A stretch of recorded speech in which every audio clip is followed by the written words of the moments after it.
The Chevys have asserted their dominance very early in the season, but does that mean it is time for the other manufacturers to start getting concerned?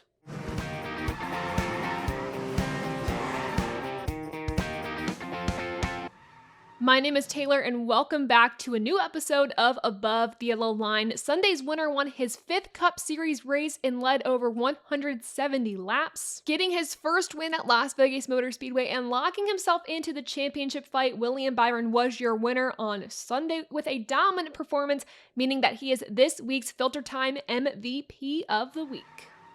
And though Byron's win was dominant, his teammate Kyle Larson almost gave him a run for his money if it were not for a late race caution caused by Eric Almirola. We then had to go into an overtime restart, and in that overtime restart, Martin Truex Jr. was the control car. He was starting in first position because he did not pit to get fresh tires, and that was Martin Truex Jr.'s downfall. He thought that could get him a win. It did not. And that was Kyle Larson's downfall because he decided with the choose cone rule to start behind Truex, and that held him up, and it gave William Byron the win.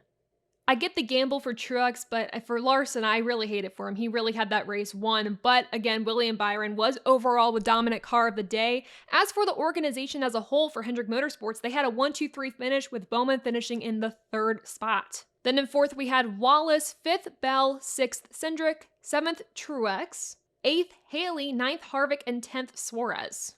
Something really cool about Suarez and Bowman's finish is that they are the only 2 drivers in the field to finish in the top 10 at every single points race so far this season. Will the trend continue when we go to Phoenix? I think for Alex Bowman, there is a good shot at that. For Suarez, I'm not sure, but it will be interesting to see going forward if they can keep that top 10 streak going right at the start of the season. Looking inside the top 10, there are a few drivers that I would be crazy not to mention. First off, Bubba Wallace with a top 5 finish, finishing in that 4th spot. This is his first top 5, I think, since his win at Kansas last season. So having this speed this early on in the season is a really huge plus for the 23 team. I think that is good signs of things to come. And then Justin Haley, last year, I think he really started to show through. He had really good stats overall last season. And then this season, he got a top 5 at the Daytona 500. Granted, I know that race involves a lot of luck, but when you have top 10 speed at a track here where other drivers I think were supposed to do a little bit better than we saw, that is very impressive for that colleague team. So maybe going off of the good vibes and the good feelings that that team got last year with all their good stats, I think this year they're trying to pick up where they left off. Very impressed by Justin Haley. I think he's a driver, and I've said this before, that we don't necessarily think highly of enough or as much as we should. He is a fantastic driver, and he does a lot with the equipment that he's given, so someone to look out for as the season continues. If you're looking at the results, you will not see Chase Elliott's name on that list. In case you missed it, it was announced on Friday that Chase Elliott was involved in a snowboarding accident that fractured his left tibia. He underwent a 3-hour successful surgery to repair that fractured left tibia. Unfortunately, though, that means that he will be out for several weeks. Hendrick Motorsports says that they do not have a timeline for his return quite yet, but they'll work closely with Chase Elliott's doctors to form that timeline. Josh Berry filled in for Chase Elliott this past weekend in the Napa number 9.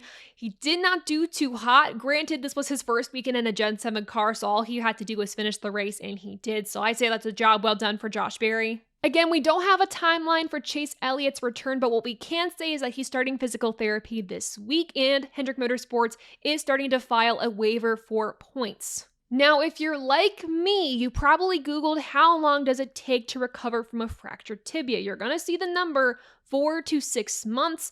Whether that's the timeline for Chase Elliott, we're not sure. We'll keep you updated on all news Chase Elliott related and anything related to the situation as it comes in, but we hope for the best for Chase Elliott and his recovery. As for who's going to fill in for Chase this coming weekend at Phoenix and beyond, we're also not sure of that yet. Again, we will update you all right here at TobyChristieCom and Above the Yellow Line. After every race, I like to look at the key storylines, and for me this time, it's the Ford's disappointing performance. We expected them to do really well. Joey Logano was on the pole, Ryan Blaney starting in 3rd. I guess in general, we expected that Penske was going to do well, but overall, this is a Ford dominant track. They have the most wins of any manufacturer that's gone to Las Vegas Motor Speedway. So for me, I really knew we were in trouble after the first maybe 10-20 laps when every driver was saying my car is really tight. Can't really turn as much as I'd like to. Everything's just not going too well. Ryan Blaney was really upset with the state of his car. Joey Logano, leading from the pole, ended up starting to fall back a lot, and he really wasn't able to recover that well. And then in stage 3 of this race, Joey Logano went 3 wide. He was on the outside. Kyle Busch was on the inside. Keselowski was in the middle. They went 3 wide. Nobody was willing to give an inch. And then, of course, when no one's willing to give an inch, somebody's going to lose out. And that guy was Joey Logano. It looked like Brad Keselowski kind of pinched him into the wall just a little bit, really didn't give him any room. Granted, if you're racing those 3 guys together, nobody's going to give anybody room and somebody's going to lose out. So Joey Logano ended up getting his car into the wall, did not finish the race, first DNF of the season. So if the Fords are having a little bit of a rough start to the season, they're not horrible, just a little bit of a rough start.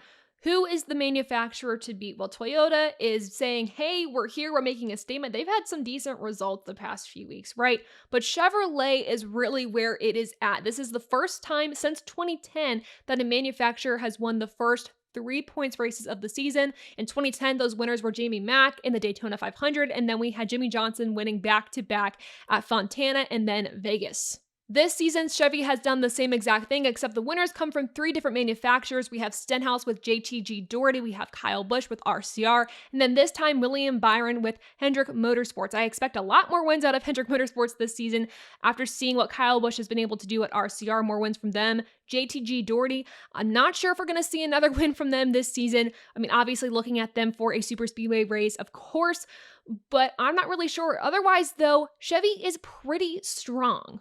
And something that's lurking in the back of my mind a little bit is this is the first 1.5-mile race of the season. And sometimes, and I'm kind of a believer in this, it sets the tone as to how the drivers are going to do at 1.5 miles in general this entire season. Granted, I know from last year, things kind of seemed to flip-flop towards the end of the season. Obviously, Hendrick Motorsports' Alex Bowman winning the first race that we had at Vegas last year, and then Joey Logano went to win it in the fall. So we're probably going to still see some drivers trying to figure it out. The manufacturers obviously still have time to figure it out. Again, this is the first intermediate race of the season, but the concern comes in that after Phoenix next week, of course, Phoenix is a 1-mile track, we're going to be moving to road courses in super speedways in short tracks until I believe April 30th when we go to Dover.